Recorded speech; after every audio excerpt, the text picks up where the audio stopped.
যারা আল্লাহর আইনের বিপক্ষে অবস্থান নিয়েছেন, আল্লাহর আইন নিজেও মানেন না, অন্য কেউ মানবে মানতেও দেন না, আপনি কিন্তু আর মানুষ নেই, আপনি একটা শয়তান। এমনকি আল্লাহর আইনকে যারা মানতে চায়, যারা মানাতে চায়, তাদেরকে কত রকমের অপবাদ এখন বাংলাদেশে দেওয়া হচ্ছে। আরে ভাই 15.5 বছরে দিয়েছে, সেটা তো দিয়েছেই, এখন আবার নতুন করে দিতে চান কোন কারণে? নতুন করে আপনি কোথায় পাচ্ছেন এই সাহস? কুড়িগ্রামে গতকালকে একজন এই কথা জানিয়েছে যে কোরআন শরীফ জামাত ইসলামের ভাওতাবাজি। সে যেই হোক, এই লোকটা যদি এই কথা বলে এখনো তওবা না করে, কিন্তু কাফের হয়ে গেছে। এই কথা বলেন না কেন? যে দলের লোক আপনি হন, আমার কোনো কিছু দেখার দরকার নেই, আপনি কাফের। কারণ কোরআন জামাত ইসলামের না, কোরআন সরমনার না, কোরআন 8 রশির না, কোরআন কার? আরো জোরে বলেন। আপনি কি শব্দ বললেন? যে কোরআন জামাত ইসলামের ভাওতাবাজি বই, কোরআন দিয়ে নাকি জামাত ইসলামের রাজনীতি করে, ধর্ম ব্যবসা করে। আপনি কথা বলতে পারলেন, এটা কোথায় যে লেগেছে আপনি টের পাচ্ছেন? এটা সরাসরি আল্লাহর আরশে ধাক্কা খেয়েছে। কোরআনের একটা অক্ষর অস্বীকার করলে যার ঈমান থাকার কথা না, আর আপনি পুরা কোরআনকে বলছেন একটা ভাওতাবাজি জামাত ইসলামের বই। আপনার ঈমান নেই। আপনার নাম যদিও জুলফিকার আলী, কিসের জুলফিকার আপনি? আপনাকে ঈমান আনা লাগবে, আবার নতুন করে কালেমা পড়ে। এইরকম মানুষ বাংলাদেশে যত আছে, তারা যদি কালেমা পড়ে নতুন করে আবার ঈমান নবায়ন না করে, ওই লোকটা কাফের। ওর জানাজা পড়া জায়েজ নেই, ওকে যে সাপোর্ট করবে সেও কাফের। কারণ ঈমান ভেঙে যাওয়ার কারণ 10টা, তার 9 নম্বরের কারণে কেউ যদি কাফেরকে কাফের মনে না করে, সেও কাফের। কথা বলে না কেন? যালিকা বিআন্নাহুম কারিহু মা আনজালাল্লাহু ফাআহবাতা আমালাহুম। সূরা মুহাম্মদের 9 নম্বর আয়াত। আল্লাহ পাক বলেন ওরা কোরআন মানে না, এমন না। আমি আল্লাহ যে নাজিল করলাম কোরআনে কারীম, কোন বিধান যদি কেউ অপছন্দ করে, সঙ্গে সঙ্গে ওর পেছনের যত আমল আছে, ফাআহবাতা আমালাহুম, আমলের বহুবচন আমাল, আমি আল্লাহ সব কিছু ওর পেছনে নষ্ট করে দিয়েছি, ধ্বংস করে দিয়েছি। বলেন নাউজুবিল্লাহ। সুতরাং কুড়িগ্রামের এই নেতা কে কি করে আমি জানি না, নাকি সাবেক মেয়র ছিল। এই লোকটার ঈমান নেই এখন, অন্তত লোকটা কাফের। বলেন না কেন? কারণ ওর পেছনের কোনো আমল আখলাক আর আল্লাহ রাখে নাই, সব ধ্বংস করে দিয়েছে। একটা কাফের, ওকে যে সাপোর্ট করবে, দেখলাম ওর পাশে বসে বসে অনেকে দাঁত কেলাচ্ছে। ও কোরআনকে ভাওতাবাজি কিতাব বলে, আর পাশে বসে বসে দাঁত কেলায়, ওইগুলো কাফের হয়ে গেছে। এ যদি তাওবা না করে, এর জানাজা পড়া জায়েজ নেই, মরে গেলে এ বিনা হিসাবে বিনা বিচারে জাহান্নামে। এই কথা বলেন না কেন? কোরআনের কথা যারা বলে, এই মানুষগুলোকে কত রকমের অপমান করার চেষ্টায় আছে কিছু মানুষ। এই চাঁপাইনবাবগঞ্জের হারুন আর ওর বউ, 2 জন মিলে শুরু করেছে। এতদিন 15.5 বছর তো জালেমরা ছিল, এখন এরা আরম্ভ করেছে, আলেমদেরকে বলছে এরা ধর্ম ব্যবসায়ী। এই মানুষগুলো কোরআন নিয়ে রাজনীতি করে। কেন কোরআন নিয়ে রাজনীতি করা যাবে না? আপনাকে কে বলেছে? আপনি কোরআন পড়তে পারেন? 918 জায়গায় আমি পেয়েছি আমার এই ছোট্ট মাথার ভেতরে, কোরআনে রাজনীতি করা লাগবে। 918 জায়গায় আয়াত আছে। আমার ছোট মাথায় যদি এত কিছু থাকে, যাদের বড় বড় মাথা, এই দেখেন কত বড় মাথা, এই মাথার ভেতর আরো বেশি আছে। কি আর ওদের কি আছে মাথায়? মনে হয় শুধু গোবর আছে। হ্যাঁ কথা বলেন। বলেন না কোরআনের সাথে রাজনীতির সম্পর্ক নেই। আরে শয়তান, সূরা ফাতিহা আমার সামনে যদি শুদ্ধ করে কেউ পড়তে পারে, যারা এই কথা বলে, তাদেরকে আমি মিষ্টি খাওয়াবো। ফাতিহার অর্থ বোঝা দরকার, ফাতিহা শুদ্ধ করে পড়তে পারে। তাহলে আজকের আয়াত থেকে প্রথম শিক্ষা কি নিলাম? আমি আব্দুল বারী রশিদী ভাইয়ের তেলাওয়াতকৃত আয়াতের প্রথম অংশ বলেছিলাম, আমাদের রক্তের সম্পর্ক ঠিক রাখা লাগবে ভাই। তাছাড়া আল্লাহ আপনাকে ঘৃণিত করে দেবে, বিভিন্ন ভয় আপনার ভেতরে আল্লাহ ঢুকিয়ে দেবে। স্ত্রী গ্যারান্টি দিচ্ছে, স্বামী আপনি ভয় পাবেন না, কারণ যারা মানুষের সাথে সম্পর্ক ঠিক রাখে তাদের ভেতর থেকে আল্লাহ সব ভয় তুলে দেয়। জিন পরি ভূত যাই বলে কোনো কিছু তাদেরকে ভয় দেখাতে পারে না। আজ আপনি ভয় পান এই কারণে, কারণ আপনার সাথে আপনার রক্তের সম্পর্কগুলো ঠিক নেই। কথা কি বুঝতেছেন? তাহলে নামাজ পড়া, রোজা রাখা, হজ করা, যাকাত দেওয়ার পাশাপাশি রক্তের সম্পর্ক যাদের সাথে আছে এটা অটুট রাখার দরকার আছে না? এটাও কিন্তু নামাজের মতো ফরজ। নবীজি বলেন, কোন স্ত্রী যদি চায় আমার স্বামী আরো বেশি দিন বেঁচে থাক, আমার স্বামীর মান সম্মান ইজ্জত আবরু টাকা পয়সা অর্থ সম্পদ ধন দৌলত আরো বেড়ে যাক, সেই মহিলা যেন তার স্বামীকে বলে, স্বামী তুমি যা করো করো কিন্তু নিজের আত্মীয়র সম্পর্কগুলো ঠিক রাখো।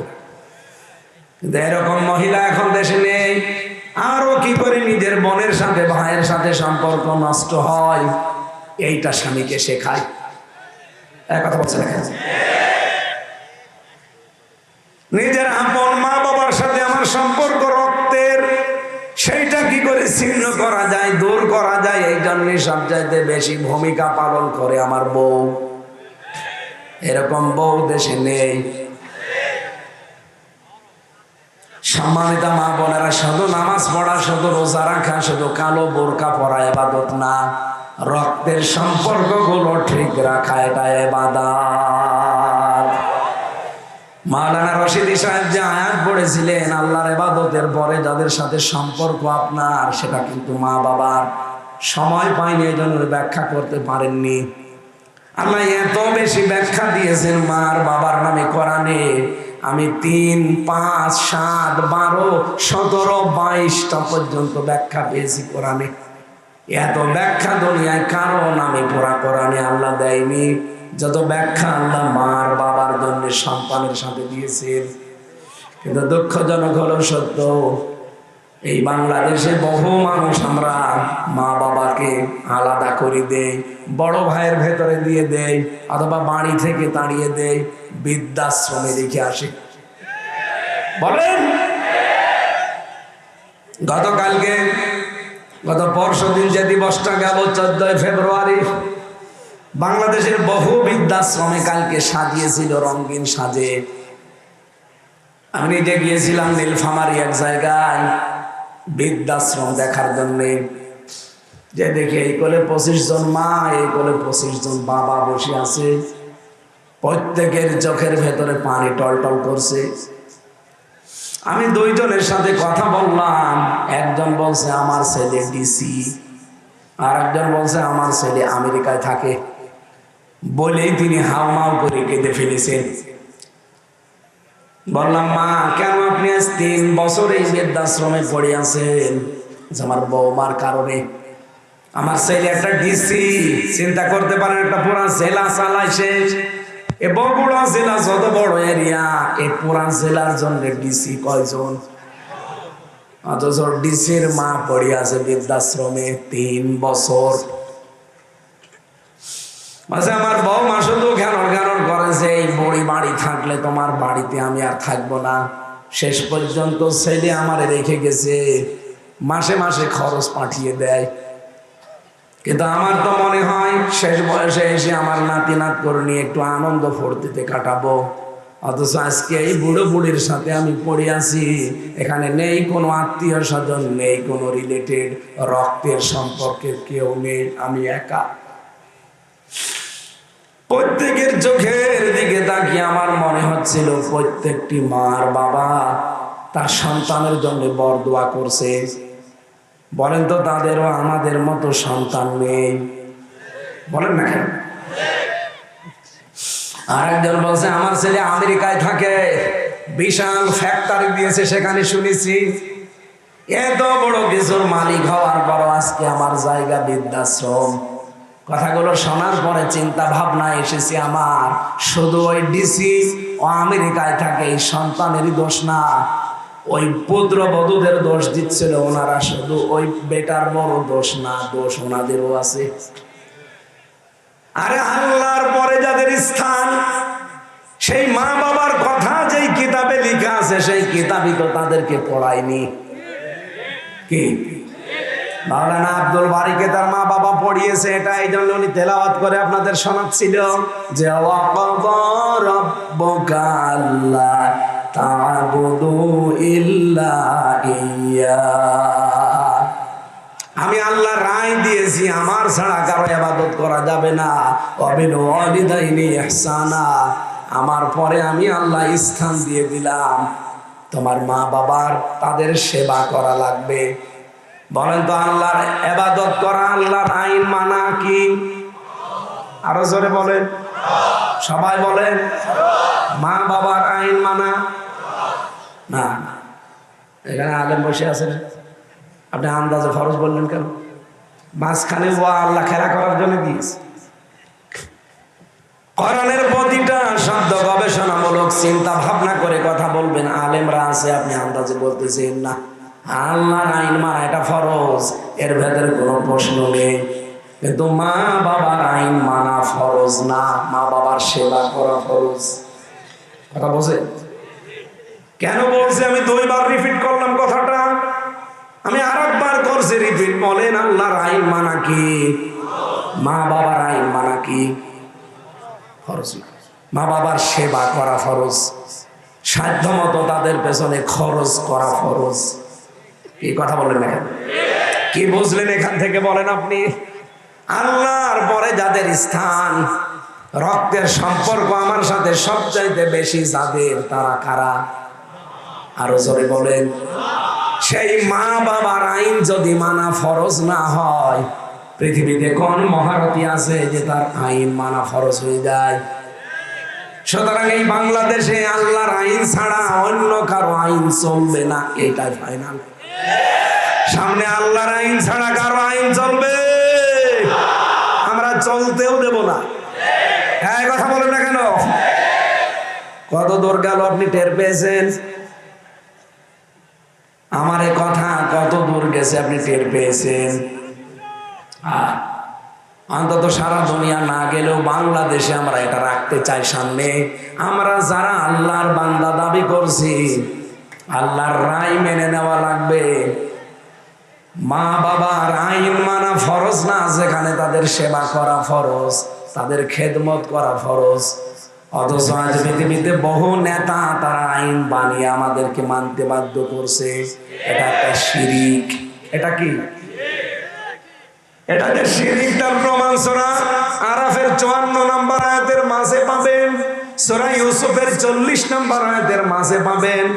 আলা লাহুল খালাকু ওয়াল আমরু ইনিল হুকমু ইল্লা লিল্লাহ। এই 2টা আয়াতের সামারাইজ কথায় সৃষ্টি যার আইন চলবে, তার সৃষ্টি যার আইন চলবে, আরো জোরে আইন চলবে। সুতরাং এই দেশটা যেহেতু আমার আল্লাহর সৃষ্টি করা, এখানে আইনও চলা লাগবে আল্লাহর। আল্লাহ বাদে কারো আইন আমরা চলতে দেব? যে আল্লাহ ছাড়া কারো আইন মানা, বাবার সেবা করা, তাদের পেছনে সাধ্য মতো খরচ করা, এজন্য সাবধান থাকবেন। খুব দামি জিনিসেরা হাজারো সন্তান নষ্ট হয়ে যাচ্ছে শুধু বর কথা মতো চলতে গিয়ে। এই মা বাবাকে এমন জায়গায় রাখে। আমার এক বন্ধুর কাহিনী বলেছিলাম একবার 19 সালে। আমি শিক্ষার জন্য শুধু টাচ দিচ্ছি। এত গরিবের ছেলে, মা আর বাবা 2 জন। মা মানুষের বাড়িতে এই যে ঝিয়ের কাজ করে, থালা বাসন ধুয়ে দেয়, আর বাবাটা কাজ করে রাস্তাঘাটে, এই শ্রমিকের। পরীক্ষার ফিস দেবে মাস্টার্সে, টাকা নেই। বাবাকে বলছে 4,500 টাকা এখন লাগবে, যদি আজকের ভেতরে দিতে না পারো আমার 1 বছর শেষ। বিভিন্ন জায়গায় ভিক্ষার মতো করে করে যে একটু টাকা দেন, আমার ছেলেটার জীবনটা বাঁচান। ঝিয়ের কাজ করে যে কয়টা টাকা হয়, কয় টাকায় দেয়, ওই 1,500 2,000 টাকা পাওয়া যায় মাসে মাসে। সংসার খরচ আছে, এর বাবার আর কয় টাকায় উপায় হয়, সব মিলে মানুষের কাছে ভিক্ষা করে ধার করে করে বলে নিন 4,500 টাকা নেই। পরীক্ষা দিয়ে ছেলেটার মেধা ভালো ছিল, মাস্টার্সের রেজাল্ট ভালো হয়েছে, পরবর্তীতে একটা চাকরিও পেয়েছে উন্নত, বিয়ে করেছে প্রেম করে।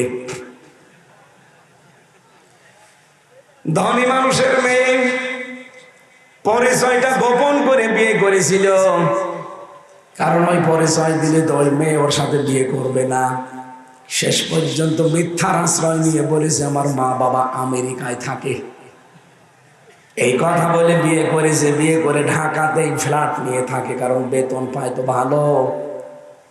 কিছুদিন যাবার পরে মার অসুস্থ, এমন একটা অসুখ প্রতিদিন 300-400 টাকার ঔষধ লাগে। ছেলেটা কিছুদিন টাকা পাঠিয়েছিল, এখন আর পাঠায় না, কারণ বউটা এখন গোপনে সব জেনে ফেলেছে যে এর মা বাবা ঝিয়ের কাজ করে বেড়ায়, বাড়ি দিয়ে দিত।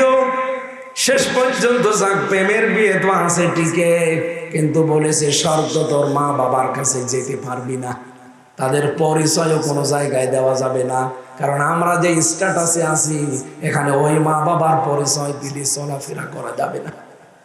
বর মন রক্ষা করতে গিয়ে শেষ পর্যন্ত বলছে ঠিক আছে, ওদের সব ডিলিট।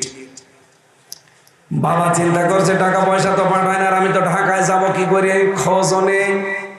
বহু কষ্ট করে একটা রিক্সা রাতের বেলা ভাড়া নিয়েছে, দিনের বেলা রিক্সা চালাতে পারে না, কারণ মানুষ চিনে ফেলে বলবে তোমার ছেলে শুনলাম এত বড় চাকরি করে আর তুমি রিক্সা চালাও, ছেলের যেন বদনাম না হয়।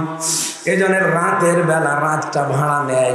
এই যে ঢাকা থেকে বগুড়া, জয়পুরহাট, নওগাঁ এই সমস্ত জেলাতে যে নাইট ক্রসগুলো আসে, এইগুলো যখন এসে নামিয়ে দেয় রাত 12টা, 1টা, 2টায়, ওইগুলোর ভাড়া মারে, কিছু টাকা পেলে রিক্সা ভাড়া শোধ দেয়, আর বাকি টাকা নিয়ে ঔষধ কেনে।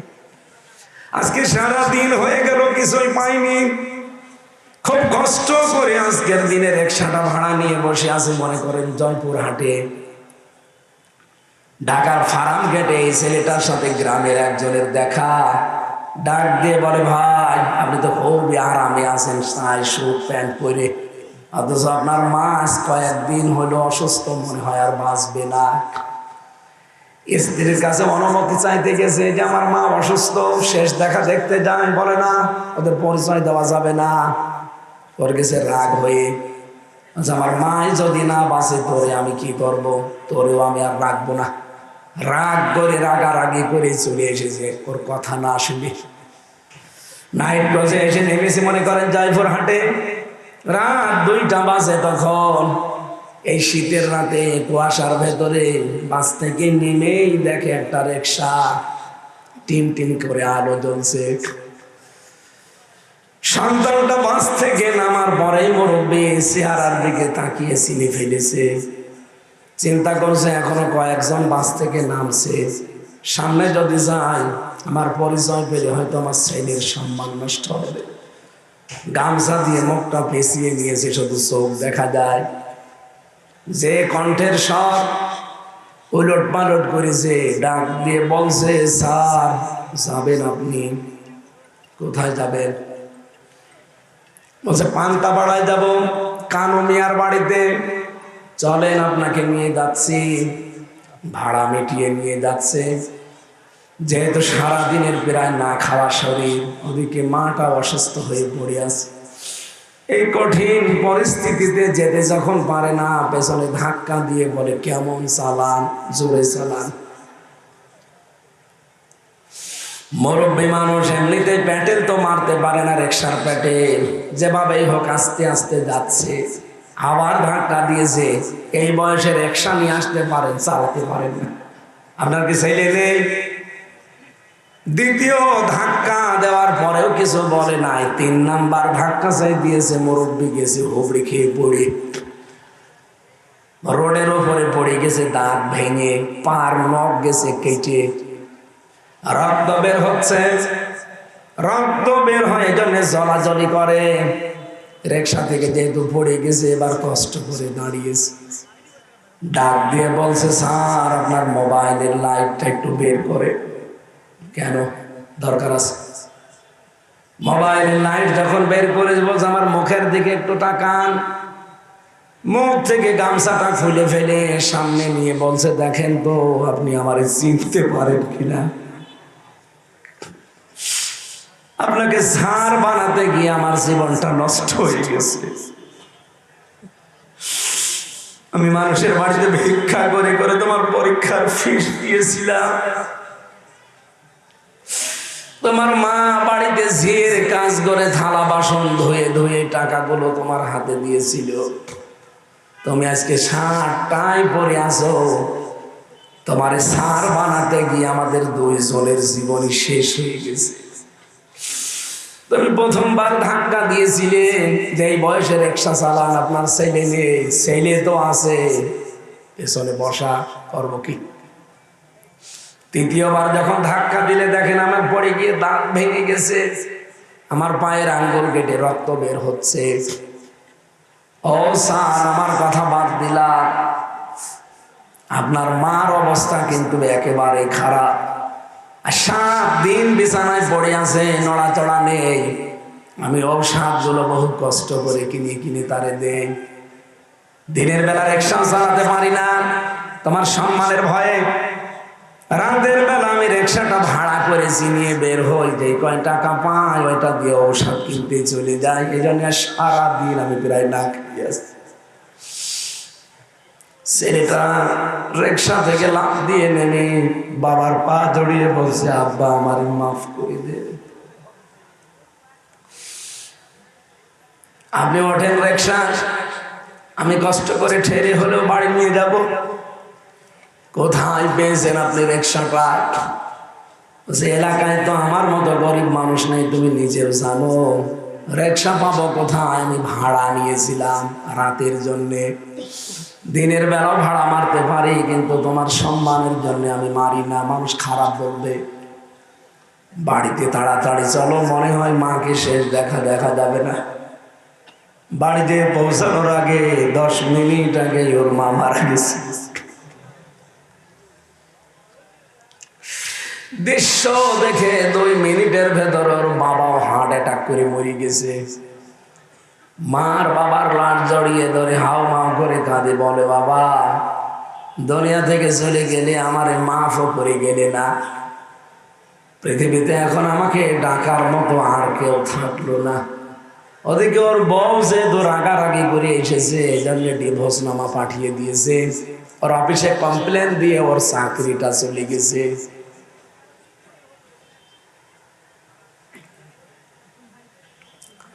রক্তের সম্পর্ক যদি ছিন্ন হয়ে যায়, আমার বন্ধুর মতো অবস্থা হবে আপনারও। পৃথিবীর সব কিছু আপনার থেকে দূরে চলে যাবে। বিভিন্ন ভয় আল্লাহ আপনার ভেতরে ঢুকিয়ে দেবে। চেষ্টা করা লাগবে। বউ চলে গেলে হয়তো বউ পাওয়া যাবে, মা বাবা যদি একবার চলে যায় তামাম দুনিয়া খুঁজলেও এরকম জিনিস আর পাবেন না। পৃথিবীর যারা ভালোবাসে আমাদেরকে, সবাই কম বেশি ভালোবাসে স্বার্থের কারণে। নিঃস্বার্থভাবে ভালোবাসা পৃথিবীতে আমি কারো পাইনি। শুধু মার বাবার ভালোবাসার ভেতরে কোনো স্বার্থ নেই। কথা বলেন না কেন? যে মেয়েটার সাথে আপনার বিয়ে হয়েছে এত ভালোবাসে আপনাকে, আমিও জানি আপনার বউ আপনাকে ভালোবাসে। আপনি মরে যান, হয়তো খুব বেশি হলেও 3 দিন কাঁদবে, 7 দিন না খেয়ে থাকবে। এরপরে আস্তে আস্তে 40 দিনে আপনাকে ভুলে যাবে।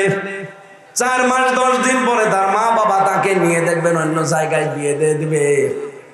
2-3 দিন পরে সেই তার বাবা মার কাছে মোবাইলে বলবে বাবা ভালোই করেছেন, আপনার আগে জামাই ছাড়া এইটা আরো 100 গুণ ভালো। এই হচ্ছে দুনিয়া। এদের পেছনে থাকতে গিয়ে এদের মন খুশি করার জন্য আল্লাহর পরে যাদের স্থান, এই মা বাবাকে নারাজ করা যাবে? কেউ করবো এখন থেকে আমরা? আল্লাহ আমাদের হেফাজত করুন, বলেন আমিন। 2 নম্বরে স্ত্রী বলেছিলেন তাহমিলুল কাল্লা, কখনো ভয় পাবেন না স্বামী আমার। আপনি মানুষের বোঝা বহন করেন, ঋণের বোঝা, কষ্টের বোঝা, দুঃখের বোঝা, মানুষের বোঝা আপনি হালকা করে দেন। আপনি ভয় পান কেন? বাংলাদেশে আমরা এই 15.5 বছরে কত রকমের বোঝা মানুষের উপরে চাপিয়ে দিয়েছি। আমার ভয় লাগবে না? লাগবে কার? দুঃখের বোঝা, কষ্টের বোঝা, ঋণের বোঝা, কত রকমের বোঝা আমরা মানুষের উপরে আরো চাপিয়ে দিয়েছি। তাদের বোঝা দূর করা দূরের কথা। এরকম 5টা কথা একটা একটা করে শুনিয়েছিলেন। আমি এই পয়েন্টটা এনেছিলাম এই কারণে, আজ পৃথিবীতে আমরা রক্তের যে সম্পর্ক এটা অনেকে জানি না, যেটা কি মনে করি এ আর কি জিনিস, অথচ এটা যে ঠিক রাখা ফরজ। আজকে থেকে আমরা এখনই ঠিক রাখবো। আল্লাহ পাক আমাদের যত রকমের অভাব আছে, যত রকমের ভয় আছে, তার পক্ষ থেকে যেন দূর করে দেন। বলেন আমিন। প্রধান অতিথি বসেন। আসসালামু আলাইকুম।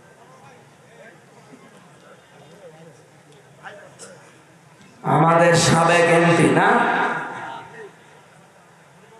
এখানে একটা কথা শুনি। এই 15.5 বছরে যারা এমপি হয়েছে, মন্ত্রী হয়েছে, উপজেলা চেয়ারম্যান হয়েছে, মেয়র হয়েছে, এরা পোস্টারে যেন সাবেক এমপি না দেয়। ওনাদের 6 জনেরটা ভিন্ন, কারণ ওরা যে জিহাদ করে হয়েছে সেটা তো আমরা জানি। বাকি যারা পালিয়েছে এই 300 এমপির ভেতরে, এরা যদি সাবেক এমপি লেখে কোন জায়গায়, সাবেক মন্ত্রী লেখে, ওদের সাবেক চোর লেখা দরকার, সাবেক ডাকাত লেখা দরকার। কারণ আপনাদেরকে আমরা ভোট দেইনি। এক কথা বলেন না কেন? ভোট দিয়েছি আমরা। আমার 33 বছর বয়স। 18 বছর থেকে ভোট দিতে আরম্ভ করলে আমি 3 বার ভোট দিতে পারতাম, একবারও পারিনি। তার মানে ভোট এতদিন হয়নি। আগামী থেকে যেন আমার ভোট আমি দিতে পারি সেই ব্যবস্থা করা লাগবে। এক কথা বলেন না কেন? এটা আবার নস্যাৎ করার জন্য মোদি সাহেব গিয়েছিল অলরেডি ট্রাম্পের কাছে। এই বাংলাদেশ সম্পর্কে কিছু মিথ্যা তথ্য তার কাছে দিয়ে আবার ওই ডাইনি বুড়িকে এসে বসাবে। কিন্তু ট্রাম্প তো জাতে মাতাল হলো, তাহলে ঠিক আছে। আমাদের ইউনূস সাহেব, ডক্টর মোহাম্মদ ইউনূস, যেই দিন মোদি গেছে ঠিক ওই দিনই আন্তর্জাতিক মিডিয়াগুলো নিয়ে আয়না ঘর আবিষ্কার করছে। এই দেখে, এই সেই ইলেকট্রিক শর্ট দেওয়া চেয়ার, এখানে 12 বছর মানুষকে ঘরের ভেতরে আটক করে রেখেছিল এই মহিলা। জাতিসংঘ ওই দিনই রিপোর্ট দিয়েছে। ডোনাল্ড ট্রাম্প যা বলবে সব ভুলে গিয়ে বলছে হাসিনার ব্যাপার আর আপনার ব্যাপার আপনারা মেটানোর ভেতরে আমরা নেই, ওদের গুড়ে বালি। সুতরাং আবার ভোট ছাড়া নির্বাচনের ব্যবস্থা, এটা করার জন্যই মোদি এই চেষ্টা চালাচ্ছিল। যেহেতু আল্লাহ আমাদের বাঁচিয়ে দিয়েছে, সামনে আমরা চাই যেন আমার ভোট অন্তত আমি নিরাপদে দিতে পারি। এবার হবে না কেন? এটা একটা আমানত, এটা রায় মানে একটা আমানত। ইন্নাল্লাহা ইয়ামুরুকুম আন তুআদ্দুল আমানাতি ইলা আহলিহা। অবশ্যই আল্লাহ তোমাদের নির্দেশ দিচ্ছে তোমাদের যাবতীয় আমানত, এখানে আমানত যেহেতু বহু বছর তাফসিরে মারিফুল কোরআনে আল্লামা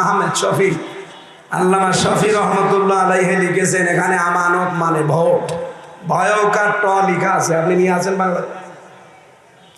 ভোট, রায়, সিদ্ধান্ত, এগুলো সব বাংলায় লেখা আছে। সুতরাং আমার রায়, আমার সিদ্ধান্ত, আমার ভোট আমি এমন জায়গায় দেব যার জন্য মানবতার কাজ হবে, দেশের কাজ হবে, ইসলামের কাজ হবে।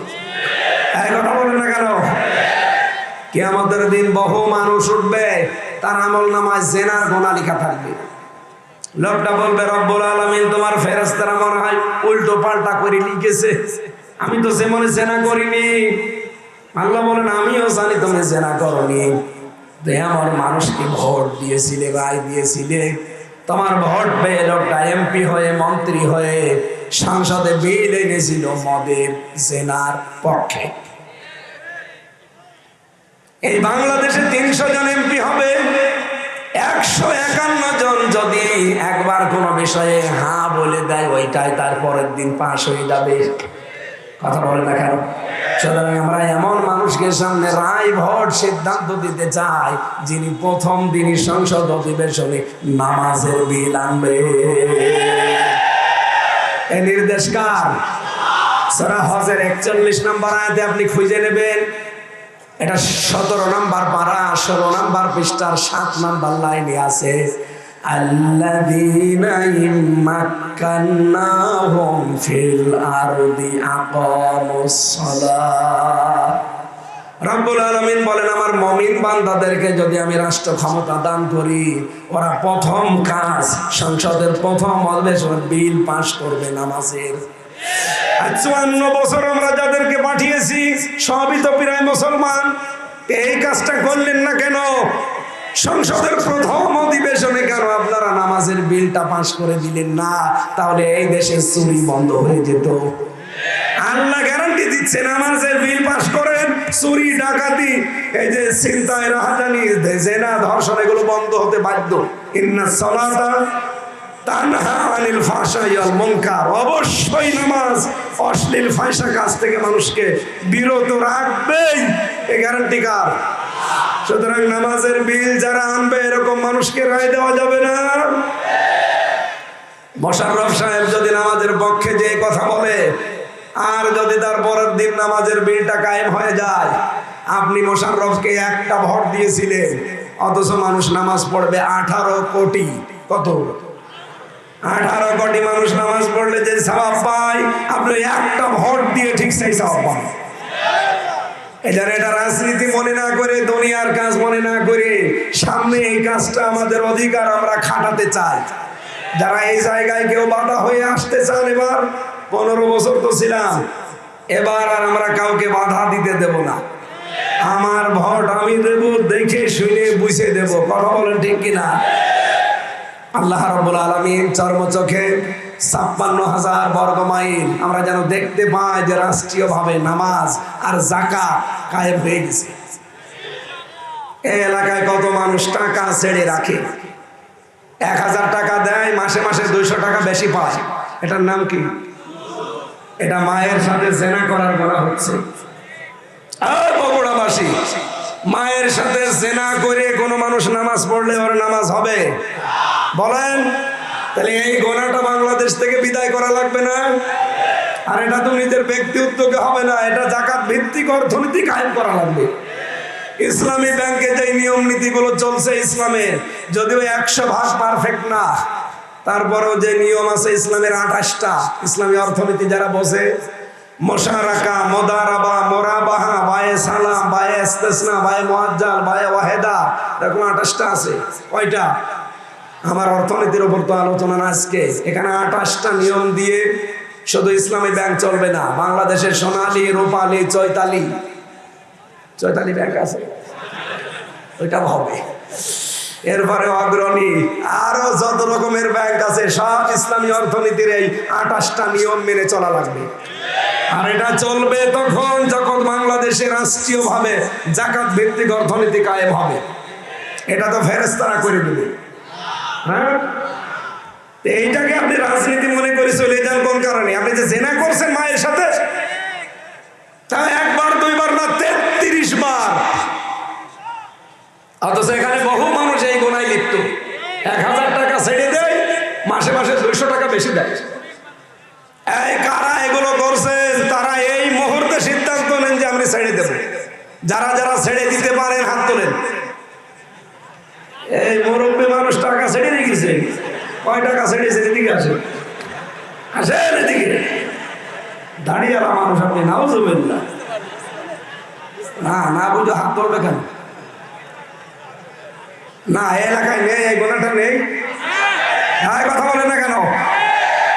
এই যে অনেকে জমি জায়গা দেয়, 1 বিঘা জমি আমি দিলাম মোশাররফ সাহেবকে, উনি আমাকে 1 লাখ টাকা দিলেন।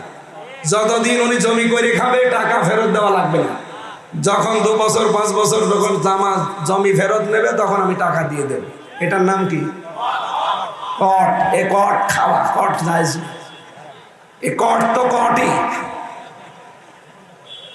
এইটা জায়েজ নেই ভাই। এটা যারা করছেন আপনি কিন্তু জেনার গোনা হচ্ছে আমলনামায়, এটা ছেড়ে দেওয়া লাগবে। সত্যি করে বলবেন, এখানে অন্ধকার আছে দেখা যাচ্ছে না, কে কে এই কটে আছেন হাত তোলেন তো। না আছে, ওই যে 1 2 3 4 যাক আছে, কয়েকজন আছে। সত্যি কথা বলেছেন, আলহামদুলিল্লাহ ভাই, এটা ছেড়ে দেওয়া লাগবে। আপনি না খেয়ে মরে যান, দরকার হয় আপনি না খেয়ে মরে যান, অন্য কিছু চেষ্টা করেন, এটা বন্ধ করেন। আর এটা যদি জায়েজ করে নিতে হয়, 2টা পদ্ধতি আছে বলবো। যতদিন মোশাররফ সাহেব এই জমি করে খাবে, ততদিন ওনাকে এই যে দেশের যে খাজনার সিস্টেম আছে সরকারকে দেওয়া লাগে বছরে বছরে। 1 বিঘা জমিতে কত? আমি জেলে যাওয়ার আগে 20 সালে জানতাম 67 টাকা। 1 বিঘা জমিতে খাজনা আসে কয় টাকা? 67। এখন হয়তো বাড়তে পারে, খুব বেশি বাড়বে না, হয়তো 70 টাকা হতে পারে। এই টাকাটা যেই কয় বছর উনি জমি করে খাবে, ওই টাকা ওনারে দেওয়া লাগবে। 2 নম্বরে যখন উনি আমার কাছ থেকে টাকা ফেরত নেবে 1 লাখ, তখন 8 থেকে 10,000 টাকা কম দেওয়া লাগবে। আমি জানি আপনারা এটা মানবেন না, কারণ এটা লস। এই লাভ লসের মালিক কে বলেন তো? আপনার লাভ হলো লস হলে আল্লাহর বিধান আগে, তারপরে তো লাভ লস। এক লোক গরু বিক্রি না করে নিয়ে আসতেছে, ডাকাতের কাছে ধরা। চাচা গরু বিক্রি করেননি? বলছে বাবাজি দাম পাইনি। বলছে দাম পাওয়ার দরকার কি, টাকা তো আমরা নেব। আপনার লাভ হোক লস হোক, আপনি বিক্রি করে দেবেন, টাকা তো আপনি বাড়ি নিয়ে যেতে পারবেন না, টাকা তো আমাদের। আপনার লস হোক লাভ হোক, ওইটা দেখার দরকার নেই, বিধান কার? যদি এই কোর্ট সিস্টেম জায়েজ করে নিতে চান, এই 2টা শর্ত মানা লাগবে। এরপরে আরো 2টা আছে, খাই খালাসি আছে। এই এলাকায় কি বলে আমি জানি না।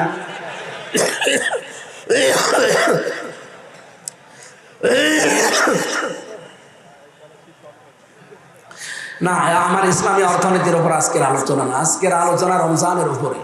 আমি তেলাওয়াত করেছিলাম সূরা বাকারার 183 নম্বর আয়াত, রমজান কি দিতে আসে, কিন্তু সে বিষয়ে তো যেতেই পারলাম না। খাদিজাতুল কুবরার এক হাদিসে আমার 1 ঘন্টা ছুটে গেছে। এদিকে আর মাহফিল আছে রাতে, 28 তারিখে আছে বগুড়া, 28 তারিখে ডমনপুকুর কামিল মাদ্রাসা। আর আছে, আর কোনো জায়গায় আছে আপনার আশপাশে নেই? এত মাহফিল নিয়ে কি করেন আপনি? আপনি তো নিয়েছেন 20টা। এই এলাকায় মাহফিল দেবেন, মানুষ তো দেখছে ভালোই হয় এলাকায়, দেবেন এই এলাকায় মাহফিলে দেবেন। হ্যাঁ, প্রজেক্টরও দিয়েছে। আমরা আবার সামনে আসবো, যেহেতু এখন 9টায় ওঠা লাগবে, আবার নাটোরে 1 ঘন্টায় যাওয়া লাগবে, খাওয়া লাগবে, নামাজ আছে মাঝখানে। আমি